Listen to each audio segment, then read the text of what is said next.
Good morning from Moscow, everyone. It is Friday, the 22nd of May.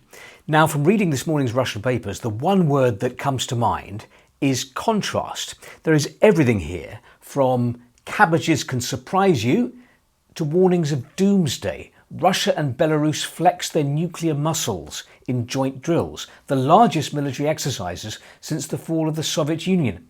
Izvestia sees it as a signal to Western countries that Russia is ready to respond to external pressure and potential provocations.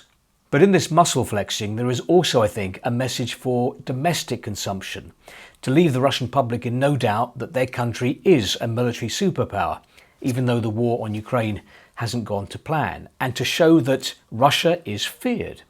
Look at the way that this is written up in the Russian papers. The newspapers want readers to know that the West is watching these exercises closely.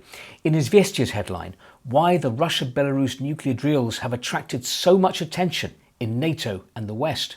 And Komsomolskaya Pravda kicks off its article this way: the West is raising the alarm and complaining that Moscow and Minsk are nuclear saber-rattling. Mind you, we can see from the front page of Moskovsky Komsomolets that ballistic missiles are not the only things going up.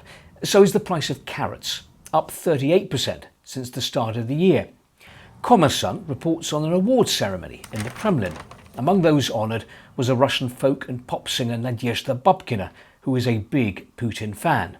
Now, I'm mentioning this because of something Nadezhda Babkina said about Russia in a speech after getting the award. Kommersant has the quote: "We cannot fail to win, for we are continuing our parents' heroic legacy, and Russia will never surrender thanks to our remarkable multi-ethnic genetic code, which has fused a unique alloy that holds us all together. And anyone who doesn't like it can go and poison themselves." Now let's focus on that last line, shall we? That's the literal translation of what she said. But in Russian it rhymes: "А кому не нравится, пускай отравится." It's not easy to get that sense across in translation. Perhaps you could translate it as anyone who doesn't like it can choke on it. In any case, this line, I think, reflects the current attitude of the Russian authorities. It could almost be a national slogan. If you don't like what Russia's doing, just lump it.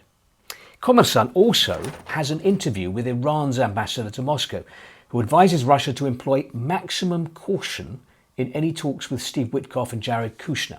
Russia and Iran, he claims, have a common enemy, the US. It wants to control you and us, and it uses similar pressure like economic sanctions. At the same time, the enemy calls for talks. In its editorial today, Nezavisima Gazeta wonders what will happen to Russia. Russian history offers just two scenarios. Russia may navigate the current period either through a process of disintegration or through a rapid transformation.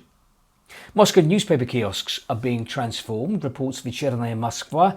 You'll be able to get coffee and snacks too. Now, we talked about the price of carrots going up. Moskovsky Komsomolets has a joke about prices.